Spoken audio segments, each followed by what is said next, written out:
మొత్తం ఇయ్యేది ఇవాళ కేవలం 50 కోట్లు ఇచ్చి చేతులు దుప్పుతాయి. మళ్ళా కేసీఆర్ లెక్కనే మళ్ళా దొంగ లేఖలు రాసి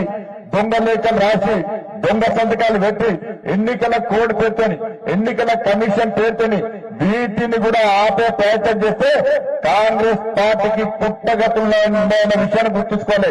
కేసీఆర్ దుర్మార్గుడు గిట్ట చేసిండు. హైదరాబాద్ లో వరద ప్రాంత ప్రజలకు నష్టమైన ప్రజలకు 10,000 రూపాయలు ఇవ్వంటే నా పేరుతో దొంగ సంతకం పెట్టి బండి సంజయ్ ఆపుదని చెప్తే నేను పోయి ప్రమాణం చేస్తే కేసీఆర్ బతుకి ఏమైందో ఒక్కసారి ఆలోచించండి. ఇవాళ నేతలకు 50 కోట్ల రూపాయలు కాదు, ఎట్టి పక్షంలో మిగతా 220 కోట్ల రూపాయలను ఎట్టి పక్షంలో ఇవ్వాల్సిందే. మన నేతలు ఆలోచించాలి. మీకోసం కొట్లాడేది నేను.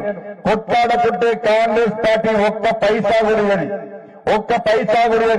ఇలా మీకోసం నేను కొట్లాడితే మీరు మేము కలిసి కొట్లాడితే ఇలా ప్రభుత్వం 50 కోట్ల రూపాయలు ఇచ్చినది.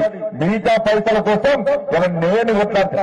ఇలా సంవత్సరం పాటు ఇలా ఉపాధి కలగాలంటే వాళ్ళ కొత్తగా నేతలకు ఆర్డర్స్ ఇవ్వాల్సిన బాధ్యత మన కాంగ్రెస్ పార్టీ మీద ఉంది. ఇలా ఉపాధి లేక ఇలా కూలీగా మొత్తం మారి ఎట్లా భక్తుడిగా వెల్లదిస్తారో ఒక్కసారి అంటాడు. తినడానికి తిండి లేక నేతలను ఇబ్బంది పడతా ఉన్నారు. ఇలా వస్త్ర పరిశ్రమను పూర్తిగా బీఆర్ఎస్ పార్టీ సర్వనాశనం చేసింది. ఇలా బతుకమ్మ చీరలు అన్నారు.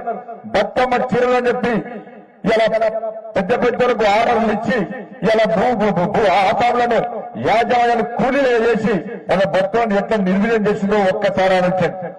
ఇలా కనీసాలు బిల్లు ఇస్తలేదు. కానీ ఇటువంటి పరిస్థితుల్లో ఇలా నేతలు అనేక డిమాండ్స్ ఆందోళన చేశారు. తప్పకుండా మీ డిమాండ్స్ కోసం నేను కొట్లాడతాను. నేను వెనుకపోయే వ్యక్తిని కాదు. అందుకే రాష్ట్ర ప్రభుత్వం దిగాలి.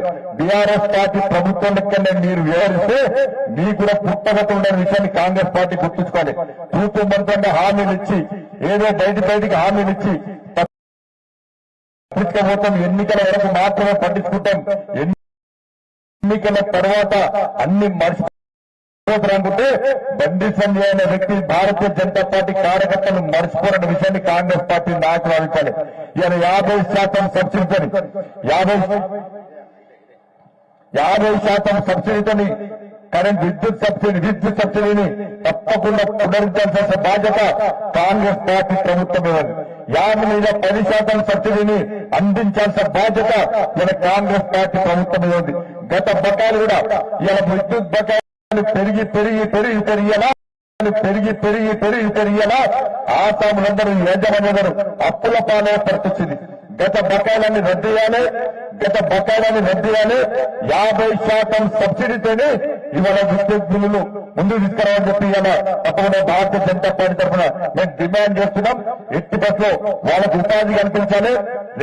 అదేవిధంగా గత ప్రభుత్వం 370 కోట్లతోని వర్క్ ఓనర్ పథకాన్ని ఇప్పుడు ప్రారంభించాలని చూసిందో దాన్ని తిరిగి పునరుద్ధరించాల్సిన దాన్ని ప్రారంభించాల్సిందిగా మన భారతీయ జనతా పార్టీ డిమాండ్ చేస్తున్నది.